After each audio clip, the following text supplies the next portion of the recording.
Take and jobs लघुवित्तमा यहाँहरूलाई स्वागत छ। लघुवित्त भनेको के हो, लघुवित्तको बारेमा कसरी नियमन निकायले सुपरभिजन गर्छ भनेर तपाईँहरूलाई अगाडिको भिडियोमा भनिसकेको छु। आज चाहिँ तपाईँहरूलाई लघुवित्त संस्थाको कार्यालय संरचना कस्तो हुन्छ, लघुवित्त चाहिँ कुन स्ट्रक्चरमा कसरी वर्कफ्लोमा काम हुन्छ भनेर चाहिँ तपाईँहरूलाई एउटा सानो जानकारी लिएर आएको छु। सबभन्दा मेन भनेको हेड अफिस हो, त्यसको अन्डरमा प्रोभिन्स अफिस हुन्छ, त्यसपछि क्लस्टर अफिस र ब्रान्च अफिस हुन्छ। प्राय लघुवित्तमा यही मोडलमा चलिरहेको हुन्छ। अब कुनै कुनै लघुवित्तले चाहिँ प्रोभिन्सपछि डाइरेक्ट ब्रान्च नै राखेर चलाइरहेको केस पनि छ। कुनै कुनै लघुवित्तले चाहिँ हेड अफिस, क्लस्टर अफिस अनि ब्रान्च गरेर चलाइरहेको केस पनि छ। जस मुख्यतः यस्तै हेड अफिस, त्यसपछि प्रदेश कार्यालय, त्यसपछि क्लस्टर, त्यसपछि ब्रान्च अफिस नै हुन्छ प्राय लघुवित्तहरूमा। यो चाहिँ तपाईँको फ्लोको एउटा भयो ब्रान्च लेभलको कस्तो कस्तो हुन्छ भनेर। अब तपाईँहरूलाई हेड अफिसका मुख्य प्रमुख कार्यहरू के हुन सक्छन् भनेर चाहिँ यसमा सर एकचोटि मैले एक्सप्लेन गरिदिन्छु। नीति तथा रणनीति निर्माण गर्ने प्रमुख कार्यमै पर्यो। संस्थाको दीर्घकालीन योजना तथा रणनीति तयार गर्ने, कार्यनीति नियमावली तथा निर्देशिका बनाउने, संस्थाको अब सबै नियमावलीहरू कसरी काम गर्ने, कार्यनीति कसरी गर्ने, त्यो सबै चिजहरू बनाउने काम चाहिँ हेड अफिसबाटै भयो।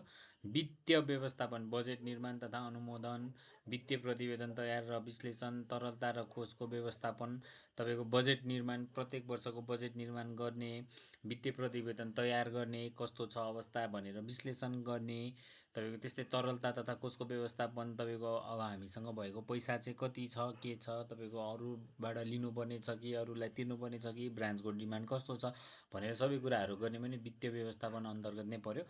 मानव संसाधन व्यवस्थापन, कर्मचारी भर्ना, पदस्थापना तथा सरुवा, तालिम तथा क्षमता विकास, कार्यसम्पदा मूल्याङ्कन पनि तपाईँको एचआर डिपार्ट अन्तर्गत हेड अफिसबाटै हुने कामहरू भयो। अनुगमन तथा नियन्त्रण प्लस प्रदेश, क्लस्टर तथा शाखा कार्यालयहरूको कार्यसम्पादन, अनुगमन, आन्तरिक नियन्त्रण प्रणाली सञ्चालन। अनुगमनमा चाहिँ तपाईँको अब प्रदेशले कसरी काम गरिरहेछ, क्लस्टरले कसरी काम गरिरहेछ, ब्रान्चले कसरी काम गरिरहेछ भनेर तपाईँको एउटा लेभलको अनुगमन गर्ने पनि हेड अफिसबाटै सेन्ट्रलाइज हुने भयो। त्यसै गरी जोखिम व्यवस्थापन, तपाईँको रिस्क म्यानेजमेन्टमा चाहिँ तपाईँको अब कर्जा जोखिम, हामीले लोन दिँदाखेरि कस्तो जोखिम हुनसक्छ, अपरेसनल जोखिमहरू जस्तै सञ्चालन गर्दा आउन सक्ने जोखिमहरू के हुन सक्छन्, अन्य जोखिमहरू के हुन सक्छन् र त्यसको व्यवस्थापन कसरी गर्ने भनेर चाहिँ तपाईँको हेड अफिसबाटै नै हुने कार्य भयो। आन्तरिक लेखा परीक्षण तथा अनुपालन, तपाईँको इन्टर्नल अडिट गर्ने कुराहरूदेखि लिएर नियमन निकायले दिएको निर्देशनहरू पालना भएको छ कि छैन भनेर चेक गर्ने कुराहरू चाहिँ तपाईँको आन्तरिक लेखा परीक्षणको अन्तर्बाट नै हेड अफिसले नै गर्ने भयो।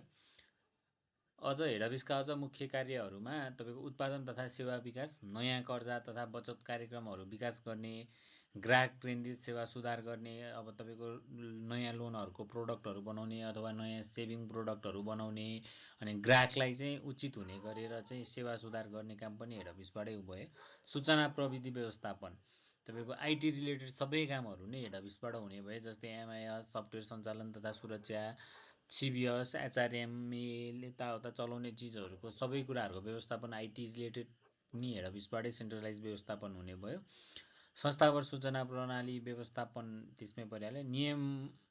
नियमित निकायको समन्वय तथा कार्य, नेपाल राष्ट्र ब्याङ्क जस्तो नियमन निकायको चाहिँ तपाईँको त्योसँग समन्वयन गर्ने, त्यसले दिएको कुराहरू चाहिँ हाम्रोमा युज भएको छ कि छैन, उसको पोलिसी अनुसार काम भएको छ कि छैन भनेर हेर्ने पनि तपाईँको यहीँबाट भयो। समग्र नेतृत्व तथा निर्णय, संस्थाको लक्ष्य निर्धारण गर्ने, संस्थाले चाहिँ यति चाहिँ लोन दिने, यति चाहिँ सेभिङ बढाउने, यसरी काम गर्ने भन्ने कुरा पनि सबै कुराहरूको प्लानिङ गर्ने पनि तपाईँको हेड अफिस नै भयो। प्रमुख व्यवस्थापकीय निर्णयहरू पनि अब एक्जिक्युटिभ लेभल र म्यानेजमेन्ट टिमहरू नै हेड अफिसमा बस्ने भइसकेपछि प्रमुख व्यवस्थापकीय निर्णयहरू पनि हेड अफिसबाटै हुने त भइ नै हाल्यो।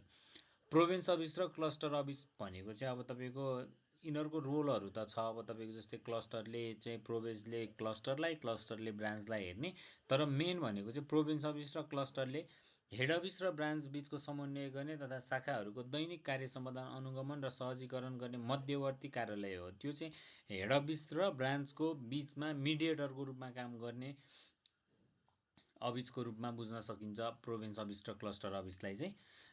अब हामीले अर्को कुरा भनेको चाहिँ शाखा ब्रान्च अफिसका प्रमुख कार्यहरू के हुन सक्छन् भनेर चाहिँ यहाँ मैले राखेको छु।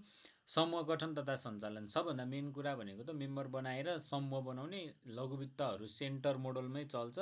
प्रत्येक केन्द्र गठन गर्ने, केन्द्रभित्र समूह बनाउने, समूहभित्रमा चाहिँ तपाईँको मेम्बरहरू राख्ने, त्यही अनुसारले नै चल्छ।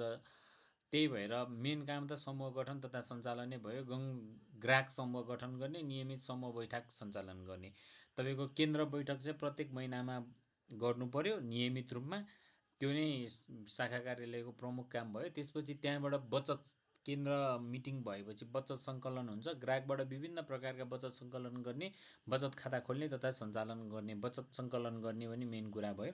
अर्को तपाईँको कर्जा प्रवाह गर्ने, कर्जा आवेदन सङ्कलन तथा मूल्याङ्कन गर्ने। कर्जा चाहिँ चाहिएको मान्छेको आवेदन फर्म लिने, त्यसको मूल्याङ्कन गर्ने, मूल्याङ्कन गरेर हेड अफिस क्लस्टरलाई पठाउने, प्रोभिन्सलाई पठाउने, त्यहाँबाट एप्रुभ भइसकेपछि स्वीकृत कर्जालाई वितरण गर्ने एउटा अर्को काम भयो। कर्जा दिइसकेपछि कर्जा असुली पनि त त्यतिकै नै महत्त्वपूर्ण चिज भयो।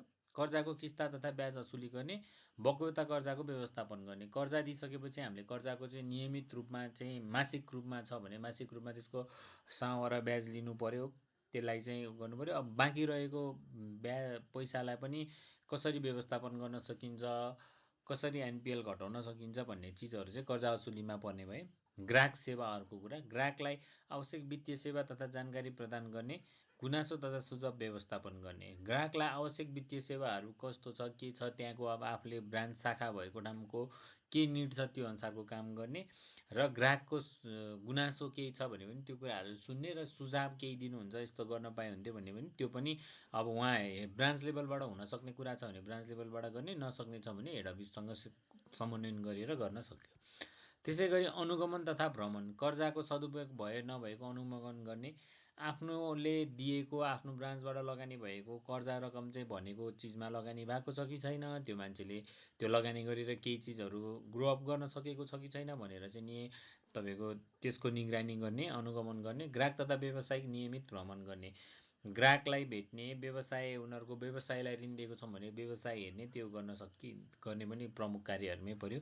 वित्तीय अभिलेख व्यवस्थापन गर्ने, दैनिक कारोबार अभिलेख राख्ने, सिबिएसमा दैनिक कारोबारलाई चाहिँ इन्ट्री गर्नु नै मेन कार्य भयो। आवश्यक प्रतिवेदन तयार गरी माथिल्लो कार्यालयमा पठाउने, उनीहरूले आफूले आज के गर्यो, कस्तो भयो, त्यो सबैहरूको रिपोर्टिङ चाहिँ आफूभन्दा माथिको आफ्नो सुपरभाइजर लेभललाई रिपोर्टिङ गर्ने भन्ने कुरा भयो। वित्तीय साक्षरता तथा सचेतना, ग्राहकलाई बचत, कर्जा तथा वित्तीय व्यवस्थापन सम्बन्धी जानकारी दिने, वित्तीय साक्षरता कार्यक्रम सञ्चालन गर्ने। ब्रान्चले अर्को भनेको आफ्नो ग्राहकहरूलाई हामी चाहिँ कारोबार गर्दाखेरि कसरी सचेत हुन सकिन्छ, वित्तीय व्यवस्थापन कसरी गर्न सकिन्छ भनेर वित्तीय साक्षरता कार्यक्रम चाहिँ सञ्चालन गर्नुपर्ने भनेर पनि भनेको छ। त्यसै गरी अर्को छ नगद व्यवस्थापन, दैनिक नगद कारोबार सञ्चालन गर्ने, नगद सुरक्षा तथा व्यवस्थापन सुनिश्चित गर्ने। दैनिक कारोबार त नगदको त्यहाँ भइ नै हाल्छ, त्यसपछि त्यसलाई चाहिँ कसरी अब भल्टमा राखेर हुन्छ कि ब्याङ्क ट्रान्सफर गरेर हुन्छ, कसरी हुन्छ, आफ्नो नगदको चाहिँ उचित व्यवस्थापन गर्ने एउटा भयो। संस्थागत लक्ष्य प्राप्त गर्ने, बचत, कर्जा, सदस्य वृद्धि तथा असुली सम्बन्धी लक्ष्य हासिल गर्ने कार्य गर्ने। संस्थागत लक्ष्य प्राप्त गर्न सबभन्दा मेजर चिज भनेको ब्रान्च नै हो। अरू कुनैबाट पनि तपाईँको केन्द्र मेम्बर केही पनि इन्ट्री हुँदैन। त्यसको लागि सबभन्दा मेन भनेकै ब्रान्च हो। ब्रान्चले नै लगानी गर्छ, ब्रान्चले नै बचत उठाउँछ भने सदस्य वृद्धि पनि उनीहरूकोबाटै हुने हुनाले सबभन्दा ठुलो लक्ष्य हासिल गर्ने भनेकै ब्रान्चले हो। त्यो छ ब्रान्च अफिस शाखा कार्यालय भनेको चाहिँ लघुवित्त संस्थाको प्रत्यक्ष सेवा प्रदान गर्ने मुख्य इकाइ हो। लघुवित्तमा तपाईँको ग्राहकसँग डाइरेक्ट समन्वयन गर्ने भनेको चाहिँ ब्रान्चले नै हो। यसले बचत सङ्कलन, कर्जा प्रवाह तथा असुली, ग्राहक सेवा, समूह सञ्चालन, वित्तीय अभिलेख व्यवस्थापन तथा वित्तीय साक्षरता कार्यक्रम सञ्चालन गर्ने कार्य गर्दछ। साथै शाखाले ग्राहक र संस्थाबीच प्रत्यक्ष सम्पर्कको माध्यमको रूपमा पनि काम गर्दछ भनेको छ। अब तपाईँको जस्तै अब समूह सञ्चालन गर्ने, सेन्टर मिटिङ गर्ने, तपाईँको वित्तीय अभिलेख व्यवस्थापन गर्ने सबै चिजहरू चाहिँ ब्रान्च अफिसबाटै हुन्छ भनेको छ। तपाईँहरू लघुवित्तमा नयाँ हुनुहुन्छ अथवा लघुवित्तमा काम गर्ने सोच बनाउँदै हुनुहुन्छ भने तपाईँहरूको लागि यो भिडियो चाहिँ एकदमै महत्त्वपूर्ण जानकारीमूलक हुनसक्छ। हस्, धन्यवाद।